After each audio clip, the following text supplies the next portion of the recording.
நாகை மாவட்டம் வேதாரண்யம் கோடிக்கரை ஸ்ரீ கோடி முத்துமாரியம்மன் கோயில் நடைபெற்ற செடில் உற்சவத்தில் ஏராளமானோர் தங்களது குழந்தைகளை செடிலில் ஏற்றி நேர்த்திக்கடனை நிறைவேற்றினர். கோடிக்கரையில் அமைந்துள்ள இக்கோயிலில் ஆடித்திருவிழா கடந்த 19ஆம் தேதி தொடங்கியது. திருவிழாவின் 9ஆம் நாள் நிகழ்வில் செடில் உற்சவம் வெகு விமரிசையாக நடைபெற்றது. இதில் காத்தவராயன் வேடமணிந்தவர் குழந்தைகளை செடிலில் ஏற்றி இறக்கிவிட்டார்.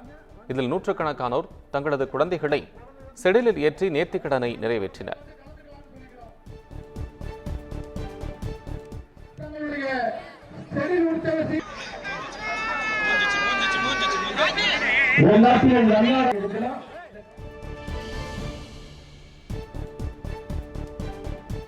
ஆடி கிருத்திகையை ஒட்டி திருத்தணி முருகன் கோயிலுக்கு ஏராளமான பக்தர்கள் வாகனங்களில் திரண்டதால் 2 மணி நேரத்திற்கு மேலாக கடும் போக்குவரத்து நெரிசல் ஏற்பட்டது.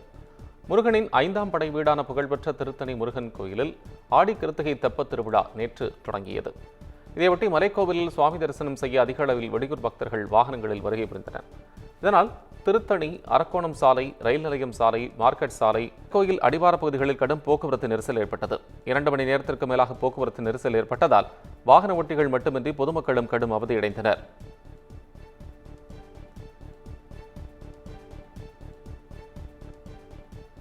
திருப்பத்தூர் மாவட்டம் நாற்றம்பள்ளியில் இரவு நேரங்களில் லாரி, டிராக்டர் உள்ளிட்ட வாகனங்களிலிருந்து பேட்டரியை திருடிச் செல்லும் மர்ம நபரை போலீசார் தேடி வருகின்றனர்.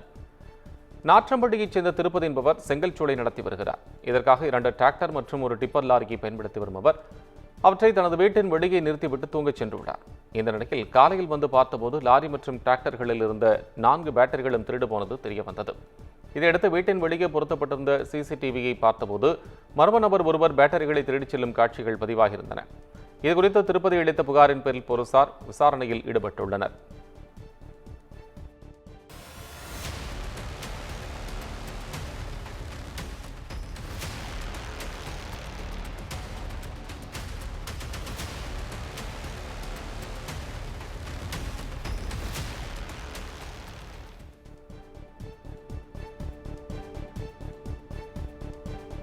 சிவகங்கை மாவட்டம் காரைக்குடியில் திரையரங்கு உரிமையாளர் வீட்டில் பல லட்சம் ரூபாயிலான பொருட்களை திருடி விற்ற 2 பேரை போலீசார் கைது செய்தனர். காரைக்குடியில் செக்காலை சாலையில் உள்ள பாண்டியன் திரையரங்கின் உரிமையாளருக்கு சொந்தமான வீடு ஒன்று பயன்பாடின்றி பூட்டி கிடந்துள்ளது.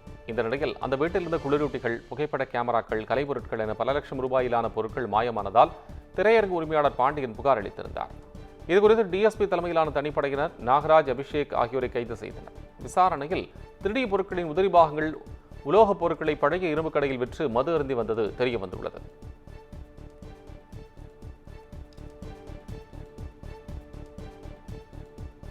பெரம்பலூர் அருகே 37 நபர்களின் பெயரில் தனியார் நிதி நிறுவனத்தில் 39 லட்சத்திற்கு மேல் கடன் பெற்று செலுத்தாமல் ஏமாற்றி வந்த பெண்ணை போலீசார் கைது செய்தனர்.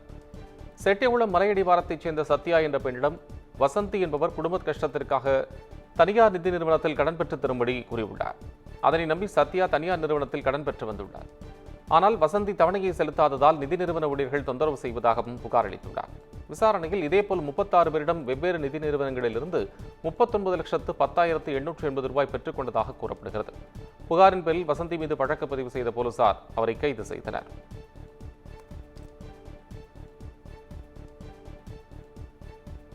சிவகங்கை மாவட்டம் சிங்கம்புணரில் நடைபெற்ற மாட்டு வண்டி எல்கை பந்தயத்தை ஏராளமானோர் உற்சாகமாக கண்டுகளித்தனர். பெரிய மாடு, சின்ன மாடு என 2 பிரிவுகளாக சிங்கம்புணரி திருப்பத்தூர் சாலையில் இந்த பந்தயம் நடைபெற்றது. இதில் சிவகங்கை, மதுரை, புதுக்கோட்டை, தஞ்சாவூர், ராமநாதபுரம் உள்ளிட்ட பல்வேறு மாவட்டங்களிலிருந்து மொத்தம் 54 மாட்டு வண்டிகள் பங்கேற்றன. சீறி பாய்ந்து சென்ற மாட்டு வண்டிகளை சாலையின் இருபுறங்களில் நின்று ஏராளமான பார்வையாளர்கள் உற்சாகப்படுத்தி கண்டுகளித்தனர். இதில் வெற்றி பெற்றவர்களுக்கு கோப்பை மற்றும் ரொக்க பரிசு வழங்கப்பட்டது.